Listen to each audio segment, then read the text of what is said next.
Hi, I'm Sabine, the Purpose Lawyer. Thank you for listening. Please don't forget to like and subscribe to this podcast. It really goes a long way. It helps us spread the good word.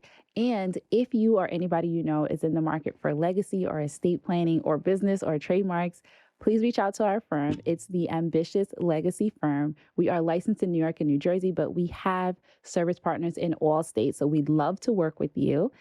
Asset protection, legacy planning, trademarks. We got you. All right. So it's theambitiouslegacyfirm.com. Now let's get into the episode. Welcome to another episode of the Ambitious Legacy Podcast. I'm your host, Sabine, the Purpose Lawyer. Thank you for listening and thank you for helping me be on purpose. All right, guys. Thank you for being here again. It's always a pleasure for me, of course. And today I wanted to sort of talk to you guys about some things that I hear people getting confused about and some misdirection that's going on out there. So, which I could be a little bit guilty of myself. I'll be the first to admit it. The thing is that there's a lot of language used about trust and how you should have a trust in particular states and how you can protect yourself from liability and you can remove, your identity from your assets and all that good stuff.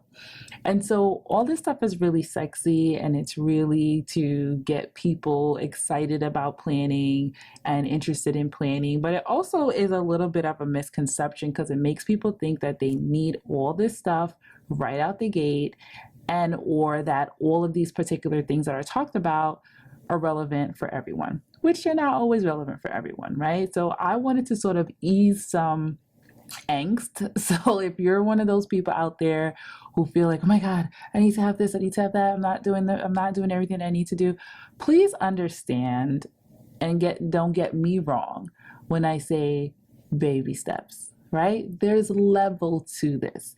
And when I say there's levels to this, it's not in an insulting or demeaning or condescending way. It just means that, maybe your first car is not a Rolls Royce, right? Maybe you start with, a domestic car, right? Maybe you start there and sort of work your way up. Maybe your first car is not the Tesla. It's fine. There's absolutely nothing wrong with that. My first car was a Nissan Sentra and I hated it, but it was my first and it got me to my next car and then my next car and then my next car, right? We're not talking about cars. We're talking about protecting your assets, building what you have, protecting it all along the way, and allowing your estate to grow with you as you grow and as your assets grow, as your legacy grows, right? The whole point of this podcast, of my existence, is to really open people's eyes to what's out there. That there is more to do than what we have historically been doing. There's more to know, but then that you incorporate it into your plan, your long-term plan, and then you implement along the way. My other goal is to make sure that you're having these conversations and that you are being the catalyst within your family, your circle, your inner circle, your outer circle, whatever, whomever that you can share this information with to be like, okay, I heard you talk about this, and I know that there are some things that you need to be doing. You should probably look into this, right? So that's the goal, not to really get you overly excited, not for clickbait, all the things. So I'm going to go through some of the questions that I hear people ask or the things that they think that they need. But I want to sort of explain why you may not necessarily need that, right? So one of the questions that I get asked is, should I have a trust in particular states like Wyoming or Delaware or Nevada? So these type of states allow you a little bit more privacy when it comes to creating your trust. When it comes to protecting your assets, they allow you a little bit more privacy because of the things that they don't, yet you're not required to disclose when you're creating a trust or you're creating a business entity. Now, that is all good and well. For some people, it's necessary, right? For some people who have either a lot of assets or a lot of risk, a lot of liability, they want to go this route to really protect themselves, to add on these different layers of protection. So that means adding business entities, adding trusts, having a third party trustee, meaning not yourself. Your name is nowhere attached to any of these documents or any of these levels, right? Now, the thing about that is that it does add more complexity to your estate.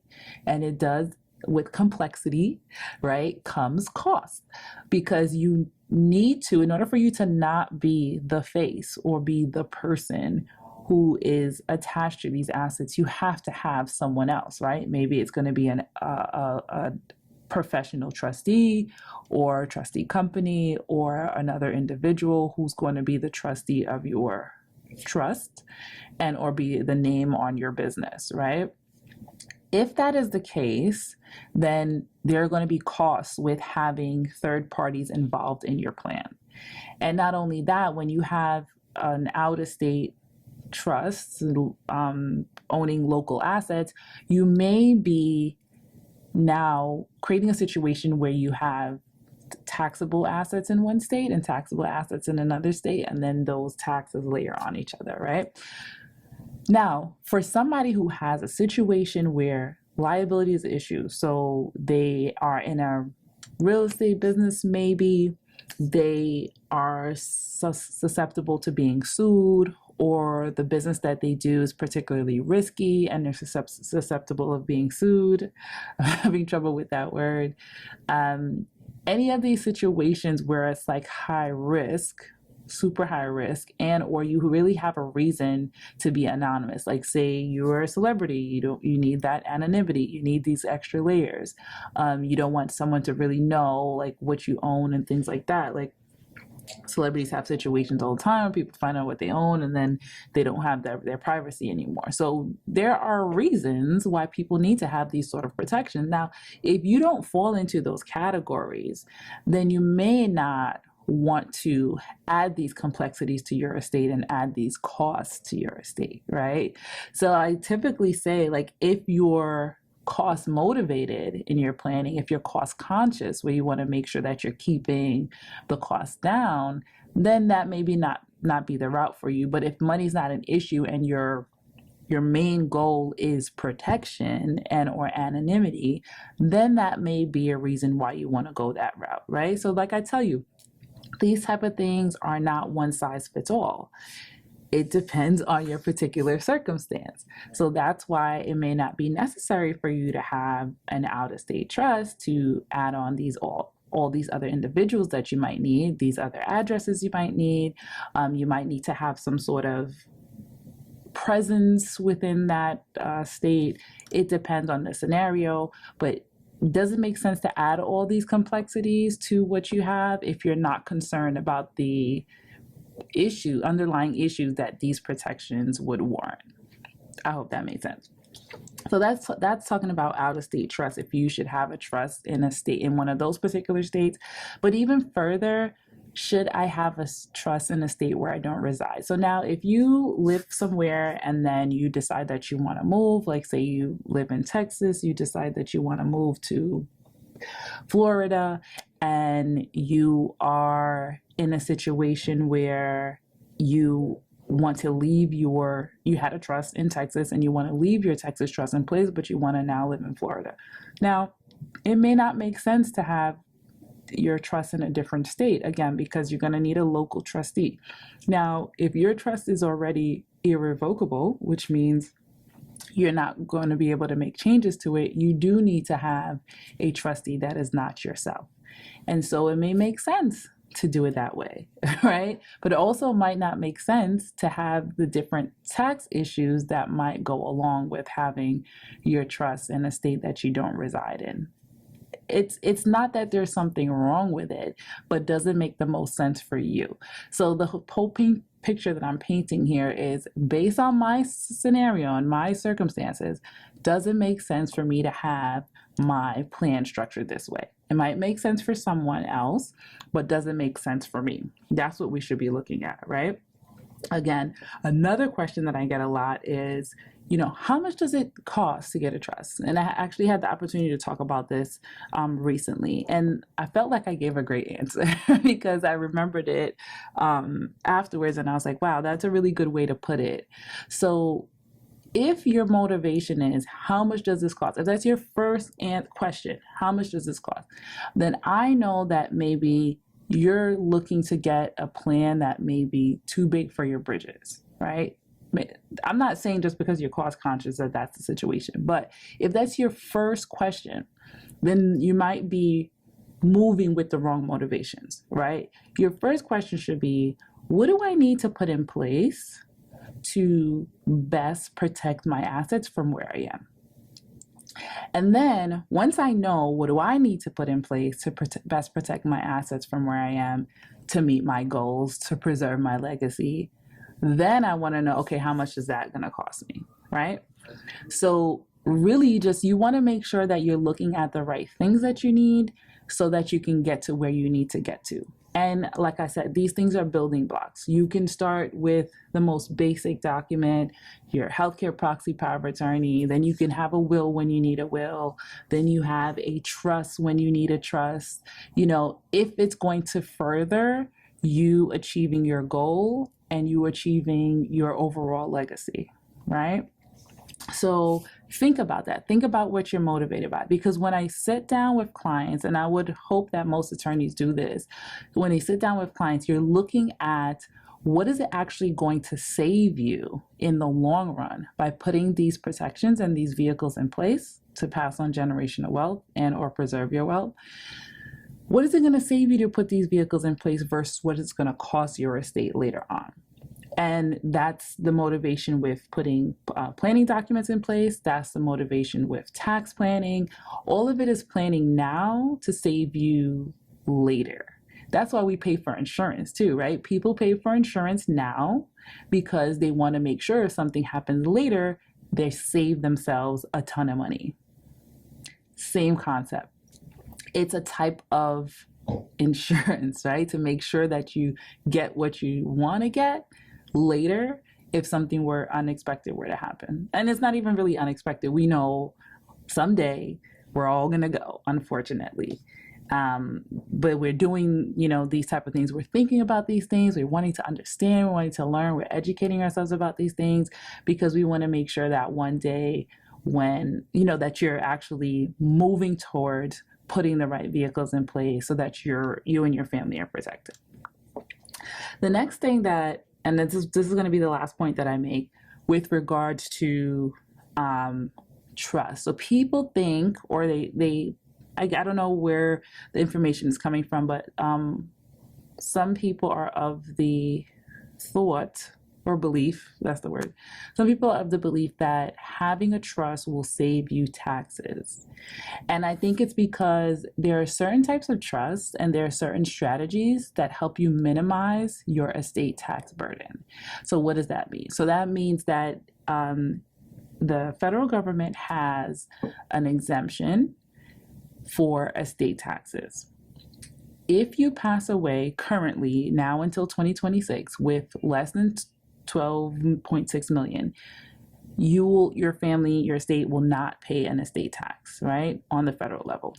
The states vary from state to state, what the amount of the exemption they allow or what have you. So your estate could potentially end up paying 1 or 2 levels of estate tax.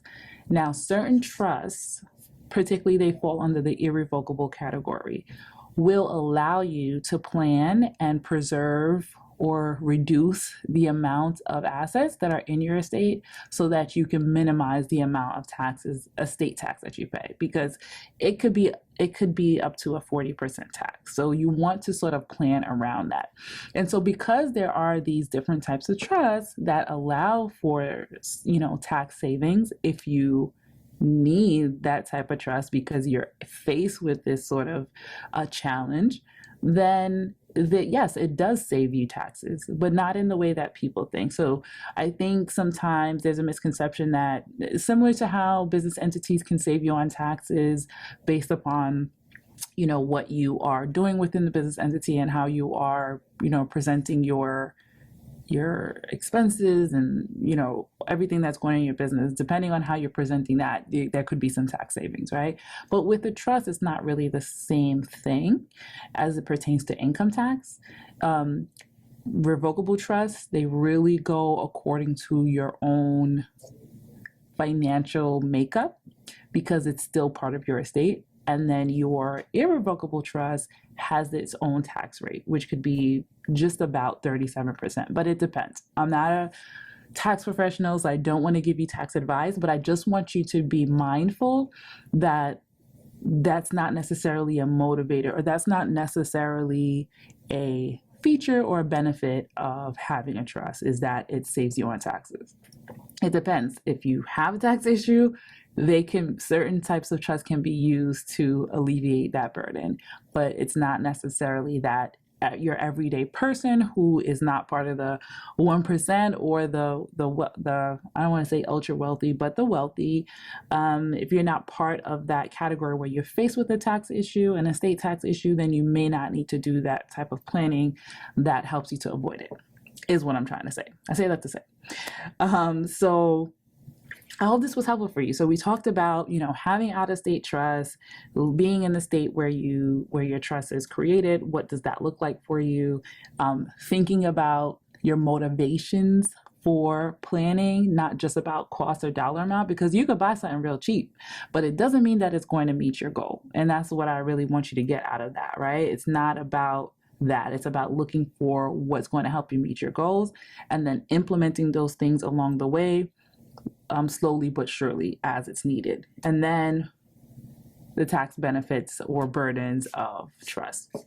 So I hope this was helpful to you. And if you have these concerns, these questions, or you think you might need some level of planning that is right for you at the moment, please feel free to reach out to me. My firm is the Ambitious Legacy Firm. As you can see, I'll have the information in the show notes where you can get in contact with us, and we'll be happy to kind of talk to you and see if we can help you with your issue. And if we cannot, we'll be happy to refer you to someone in our network, and so that you can really reach your goals and get what you're looking to get. Not what you're looking to get, what you need, right? All right. So thank you for listening, and I will see you next time.